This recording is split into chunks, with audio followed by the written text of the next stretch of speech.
Sumar, Pepe, en este primer programa la discusión sobre la situación de los jubilados en nuestra provincia. Después de un fin de año donde la reforma previsional puso nuevamente en tensión y nos enfrentó ante la problemática de millones de jubilados en todo el país, y uno puede decir miles acá en la provincia de Misiones. Así que quisimos en este bloque hablar un poco de la situación de los jubilados. Sí, y es interesante que se pueda comenzar a dialogar. Digo comenzar porque esta problemática nosotros lo venimos tratando desde hace muchos años, desde hace mucho tiempo, y este año, con más razón, tenemos que tratarlo con mucha seriedad. Estamos hablando de nuestros jubilados, de la gente de la tercera edad, la gente que trabajó durante toda su vida, hay que decirlo como corresponde, se rompió durante toda su vida para llegar a un determinado momento y que no sea reconocido, y que muchos se mueran en el intento. Totalmente. Y están con nosotros hoy Marta Aranda, de la Marea Blanca. Marta, muchas gracias por venir, y Alfredo Aguirre, de Ajumider, además es un referente y un asesor de la Central de Trabajadores de la CTA Autónoma, y alguien que nos ayuda a entender un poco este contexto. ¿Qué es Ajumider? ¿Cómo le va? Bien. Un gusto de estar con usted, porque nunca pensé que después de 22 años tengamos que volver a los jubilados a insistir nuevamente en cuestiones que creíamos superadas ya. En el tema fundamentalmente previsional. Ajumider es una de las tantas organizaciones que fuimos creando a lo largo de todos estos años en defensa de los derechos del sector pasivo, fundamentalmente con un aporte crítico de todas las políticas que se vinieron llevando a cabo a través de tantos años, fundamentalmente de aquel eslogan de achicar el Estado para agrandar la nación. Creo que ahí hay inicio de todo este proceso de tantos años, y que hoy nos toca otra vez en un año muy complicado para todos, fundamentalmente también para el sector pasivo. Alfredo, pero ¿se profundizó este año o ya es una cuestión? Porque yo, desde que estoy en los medios, los recibo a los jubilados, hablo con los jubilados, debato con los jubilados sobre la problemática. ¿Por qué hace, como dice usted, que después de 20 años tiene que estar otra vez en la lucha? Claro, porque fue un proceso aquí en la provincia enmarcados en políticas de orden nacional que fueron llevando a que los distintos acuerdos, pactos fiscales de distintos tipos se fueran poniendo en vigencia, y que indudablemente compromisos nación-provincia. Los pactos tienen que ver con eso, ¿no? Y si empezamos a mirar muy para atrás, vemos que hasta en el preámbulo de la Constitución habla de pactos persistentes. Así que esto viene del fondo de la historia, ¿no? Así que a nosotros nos preocupa mucho lo que está, que a nivel nacional está marcando como pautas para los gobiernos provinciales a través de acuerdos. Nuestro gobierno provincial ha acordado con las provincias, y nosotros estamos entre las 13 provincias que no han transferido su caja a la nación. Hay 9 provincias que ya lo han hecho. La información... Y hay un temor que eso ocurra. Exactamente. Si bien estos días el presidente del IPS principalmente salió a desbaratar, si se quiere, esa idea, pero hay una intención. Hay incluso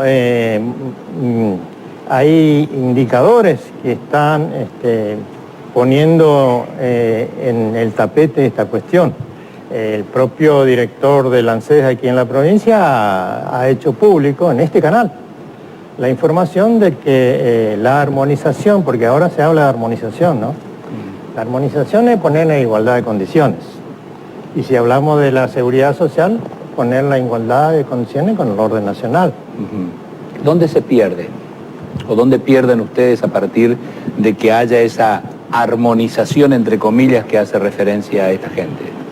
Nosotros, como provincia autónoma y federal, siempre defendimos que la caja permanezca en la provincia, y logramos.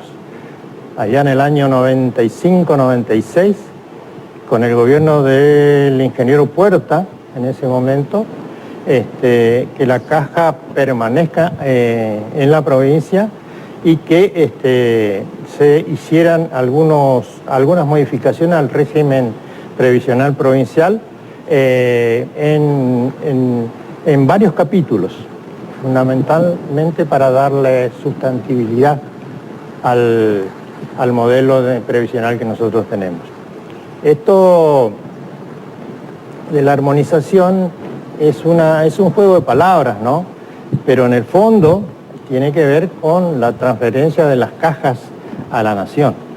Nosotros en esta oportunidad vamos a, por supuesto, vamos a fijar nuestra posición con respecto a que la provincia no deba transferir este sistema previsional nuestro, porque tomando alguna información de provincias que han transferido, como por ejemplo Salta transfirió en el 96 el sistema previsional a la nación, infló los sueldos de todos los sectores y transfirió por ley. Incluyó la policía, penales, magistrados, funcionarios, empleados públicos, es decir, todo el sistema previsional que estaba vigente lo transfirió. Hoy tuvieron que hacer algunas correcciones y algunos acuerdos con distintos gobiernos que se fueron sucediendo para ir acomodando esos acuerdos en función a que en el caso de la policía y en el caso de penales pasaron a revistar dentro del régimen de Policía Federal y en el caso de penales dentro del régimen de Institutos Penales de la Nación. Es decir, aquí... Una pregunta, Alfredo, antes de sumarla a Marta también a la conversación. ¿Qué es lo que pierde la provincia cuando transfiere las cajas? ¿Qué pierde, no? ¿Control sobre esos fondos? ¿El Estado Nacional puede hacer uso de esos fondos para otras cuestiones? ¿Qué pierde concretamente? Lo que vamos a perder somos nosotros. El conglomerado de empleados públicos de la provincia, funcionarios, magistrados, intendentes municipales que también ahora se jubilan por el Instituto de Previsión Social. Es decir, y el régimen de asignaciones que tiene el orden nacional no tiene nada que ver con lo nuestro. Ellos ganan mucho menos de lo que gana un jubilado provincial. Yo creo que el que pierde acá es el empleado público, el jubilado, el funcionario, el diputado, porque también están en el mismo régimen, y los intendentes municipales que se jubilan. Marta, y ustedes como jubilados docentes, ¿cómo están viendo desde lo que pasó en diciembre con la reforma previsional hasta el anuncio del gobierno provincial de este incremento del 15% con disminución del aporte jubilatorio? Bueno, nosotros estamos justamente en esta lucha desde hace muchos años, eso ustedes lo saben. Son 6 años, Marea Blanca, nuestro movimiento de Marea Blanca va a cumplir 6 años en mayo, que nosotros venimos reclamando. Nosotros tenemos, el IPS tiene una deuda con nosotros y ese es nuestro reclamo básico, pero a su vez también nosotros no dejamos de luchar por el IPS. Lo que nos interesa es que el IPS se mantenga firme, fuerte, que tenga su colchón de reservas, que tendría que tener. Y con lo que sucedió ahora desde febrero, de enero para acá, ¿no es cierto?, todavía no nos afecta. ¿Por qué? Porque nosotros tenemos un panorama bastante claro de lo que sucede con el IPS. No sé si me permitís, a quien lo estoy supliendo, al señor Alberto Holz, que tenía que estar hoy acá, que por razones de salud prefirió quedarse. Entonces se tomó lo mismo el trabajo de preparar un material que yo creo que puede ser muy ilustrativo. Siempre es didáctico. Sí, sí, muy didáctico, muy didáctico. Por supuesto, nosotros tratamos de manejarnos con material. Alberto. Sí. Sí. Bueno. Hizo la tarea. Sí, hizo la tarea que no sé si me vas a facilitar o complicar, pero vamos a tratar de ver cómo nos desempeñamos en esto. Bueno, supuestamente esto sería el 100% con que tendría que manejarse el IPS de aportes y contribuciones. Los aportes es lo que se le descuenta al activo. Las contribuciones es lo que debería aportar el Estado. ¿No es cierto? Nosotros tenemos que el Estado aporta un 38%. El IPS, los activos, un 62%. Esto representaría ese 38%. Esto sería el 62%. Esto es lo que gasta el IPS. Estos son los gastos previsionales, en los cuales se incluye sueldos, o sea, beneficios, gastos administrativos y todo lo demás que podemos imaginar que puede tener un instituto como ese. Con esto que representan los aportes de los activos, se maneja el IPS. Esto que tendría que llegar al IPS también como contribución del Estado que está establecido por ley, no llega nunca. O no llega desde hace muchos años. ¿Y dónde está esa? Eso quisiéramos saber nosotros, eso siempre preguntamos y nunca nos dan respuesta. ¿Qué es lo que pasa? ¿Qué pasa cuando falta, cuando esto no alcanza para cubrir todos los gastos del IPS? Ahí es cuando, bueno, le pagan mal a los docentes, a los jubilados, funciona mal la obra social y toda esa serie de cosas que está incluido en este gasto. Entonces, nosotros preguntamos, hemos ido a entrevistarnos con los diputados antes de la aprobación del presupuesto provincial para ver si de algún modo se podía incluir esto dentro de ese presupuesto, porque ni siquiera en el presupuesto lo incluyen, porque para nosotros es un crédito que tiene el IPS. Sin embargo, esto permanece afuera. Ellos dicen que el monto que ellos fijan en el presupuesto incluye aportes y contribuciones. Pero nosotros le hemos demostrado con números, porque en eso debo felicitar a nuestro colega Holz, de que se tomó el trabajo de investigar a través de la ley de información pública. De la ley de acceso a la información pública. De la ley de acceso a la información pública. ¿Cuánto debe llegar al IPS? Y por eso estamos seguros, porque tenemos la documentación, incluso algunas de esas documentaciones están firmadas por nuestro contador de IPS, ¿no es cierto? De modo que no nos pueden desmentir. Si este monto representa un mes, esto representa, ¿me va a creer? 200 millones de pesos. ¿Por mes? Por mes. Que no ingresa al IPS. Que no ingresa al IPS. ¿Desde cuándo aproximadamente? ¿Tienen idea? Desde hace muchos años. Desde hace muchos años. Nosotros con María Blanca venimos desde hace 6 años y ya venía eso desde muy... Había un arrastre. Ya había un arrastre. Esta maderita chiquita, ese ¿qué porcentaje? representa?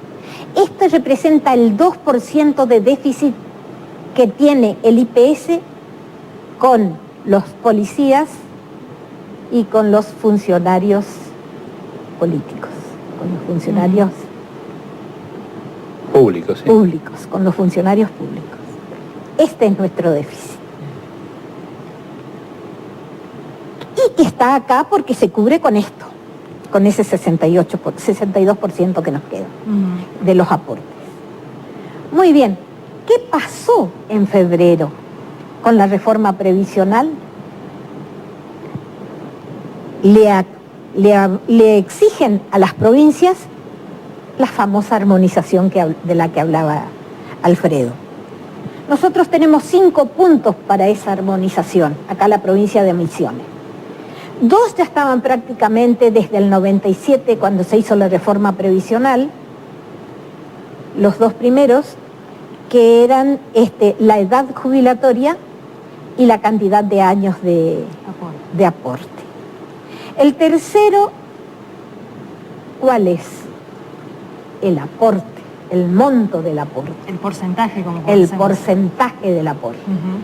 Los docentes aportábamos los docentes activos aportaban el 19%.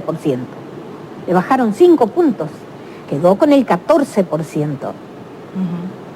Entonces, ese 5% que ellos le dan como aumento ahora, en realidad es una rebaja del descuento que le hacen en los aportes, y nada más. En lugar de aportar 19, ahora aportan 14.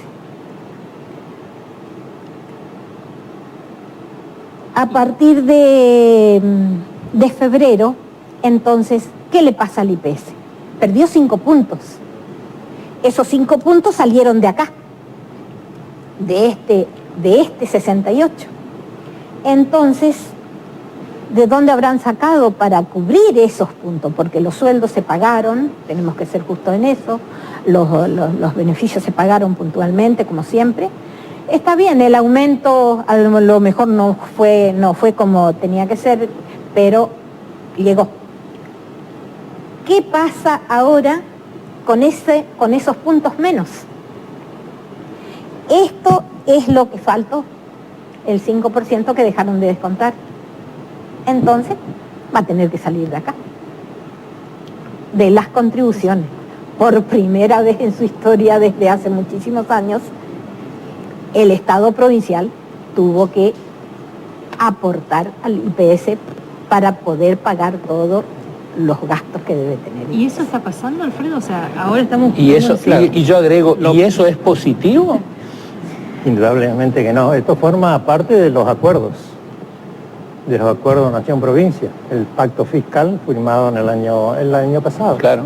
En diciembre del 17. Del Lo 2017, que ella se refería al salario diferido. El salario diferido es el aporte que hace el trabajador en actividad, es el salario diferido.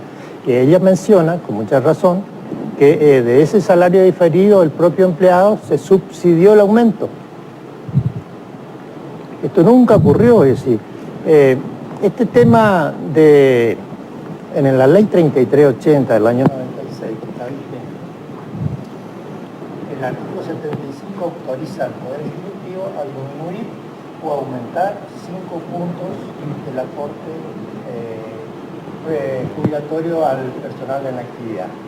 Es decir, que esto viene ya desde hace bastante tiempo, ¿no? Y además, para aquellos que somos jubilados no nos reconocen los haberes jubilatorios, solamente nos reconocen nuestra condición de jubilado y pueden aumentar o bajar nuestros haberes en 15 puntos. Eso todavía no ha sido modificado y está vigente.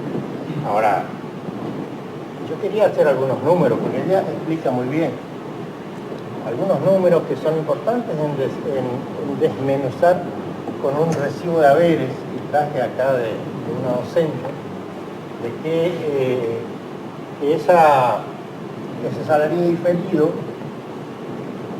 en los haberes del mes de enero significó una docente que gana, una docente de un solo cargo que tiene un sueldo de 14.095,16. Ese salario diferido, que es el aporte al jubilatorio del 19% que estaba vigente, fue en el mes pasado de 2.678,08. Esa reducción del 1,5 puntos, ese importe, con esta reducción que ella menciona, en lugar de disminuir aumentó. Aparece una contradicción acá porque van a dejar, este es un 17,5% de esta reducción que hace el acuerdo que hizo el gremio mayoritario docente aquí en la provincia. Y eso le significó, en lugar de disminuir, un aumento de 35 pesos con 80. Del aporte, digamos, estamos hablando. Del aporte. En lugar de reducir, aumentó. ¿Y cómo se explica? Eso necesita seguramente una explicación, alguien le va a tener que dar. Pero en el mes de abril van a bajar a 14% ese aporte. Es decir, de que es importante manejar estos datos con números, ¿no? Porque indudablemente aquí esta docente tuvo un aumento del 10%, porque ese es el importe de aumento. Nosotros los jubilados, en mi caso, el aumento fue del 9,48%. Es decir, Pepe, para entender un poquito, del 15% que dijo el propio vicegobernador hace un rato para estatales y, en este caso, docentes, sí, el 5% se autofinancia con la quita del aporte. El salario diferido, del salario diferido, eso viene del salario diferido, que es el aporte que hace a la caja, el trabajador en actividad. Así que esto forma parte del acuerdo, ¿no? Del acuerdo del convenio, pero me parece importante decir algunas cuestiones, porque esto viene de lejos. Hay que empezar a buscarle de lejos esta cuestión. Una cosita quiero Marta, aclarar. si puedes bajar tu... Sí, cómo no. Tu ejemplo. Como buena docente, didáctica o didácticos, ¿eh? Alberto también. En la docencia, todos cobramos distinto, por más que tengamos el mismo cargo. Hay muchos docentes que nosotros nos conocemos entre nosotros, sabemos qué cargo tuvimos estando en actividad y no hemos cobrado lo mismo, no nos han pagado el mismo aumento y por lo tanto no tenemos el mismo beneficio. Ahora no me parece nada raro que a esta chica o a esta señora, no sé, le hayan descontado un monto y a otra le descuenten otro, porque en educación es muy normal que pase. Y además es complejo, el sistema educativo es muy complejo. Sí. Nos quedan 3 minutos, Alfredo, para dar puntualizar esto que querías puntualizar. Los recursos que tiene el IPS para atender el sistema jubilatorio y de obra social viene de tres vertientes nada más, aquí en la provincia. En el orden nacional vienen de otras tantas vertientes, ¿no?, que han incorporado, porque el aporte patronal y el aporte personal no es suficiente para atender la cantidad de jubilados que tiene la nación. En el caso nuestro de la provincia viene del aporte personal o salario diferido, del aporte patronal y de rentas generales. Esas son las fuentes de financiamiento del sistema previsional nuestro. También estuvo en un determinado momento el aporte del IPLIC, de lotería y casino. Sí. Eso desapareció porque eso se canaliza ahora a través de otros sistemas. Nosotros en la provincia tenemos 6 regímenes previsionales. Está el de la Administración Central, diputados, intendentes, magistrados, funcionarios, y así que policía, está penales también. Y docentes. Cada uno tiene su ley propia, ¿no? Yo leía las aclaraciones que hizo el actual presidente del Instituto de Previsión Social con respecto a la no transferencia de la caja. Yo creo que acá hay decisiones políticas del orden nacional y decisiones que el gobierno provincial lo va a tener que, porque hablan de la gobernabilidad, es decir, el gobierno de la provincia acompaña acompaña algunas medidas del orden nacional para cumplir con la gobernabilidad, así lo dice. Ahora, hay cuestiones que nos va a llevar mucho tiempo poder analizarla en profundidad, porque fíjense que el aporte para el financiamiento del sistema nacional tiene la vertiente de los trabajadores, la contribución patronal, el IVA, ganancias, impuestos internos y del Tesoro Nacional. Es decir, son las vertientes para poder atender el sistema provisional nacional. Si a nosotros nos transfieren al orden nacional los recursos para atender estas cuestiones, dudamos de que, como dice el actual director de la ANSES aquí en la provincia, que vamos a ganar más y mejor. Que sostenga. Marta, por último. Yo hablé hoy de que nosotros tenemos 5 pautas acá en la provincia, o el Estado Nacional fija 5 pautas para poder llegar a la armonización total. 3 de ellas las mencioné, las 2 últimas nos faltan, que son las que no se han hecho, que es el cálculo del haber básico del que se jubila recién, del jubilado, y el cálculo de la movilidad. Que la Nación utiliza distintos criterios para esos 2 puntos. En esos 2 puntos es en donde nosotros queremos hacer mucho hincapié. ¿Por qué? Porque si se armonizan esos 2 puntos, podemos perder mucho o a lo mejor no. Eso nosotros no queremos hacer un juicio de valor sobre eso, pero sí nos interesa que la discusión de esos 2 puntos se haga con los interesados, que somos los jubilados. Que no se haga entre gallos y medianoche como se hace siempre, y que pase delante nuestro lo que ellos firmen o acuerden, perjudicándonos a nosotros. Una vez que se armonizan esos 5 puntos, como dice Alfredo, ya estamos hablando prácticamente de una transferencia, porque vamos a estar prácticamente igual a la Nación. Pero el presidente, el doctor Arce, sigue hablando de que no va a haber transferencia de caja, pero sí habla de que tenemos que armonizar esos 5 puntos.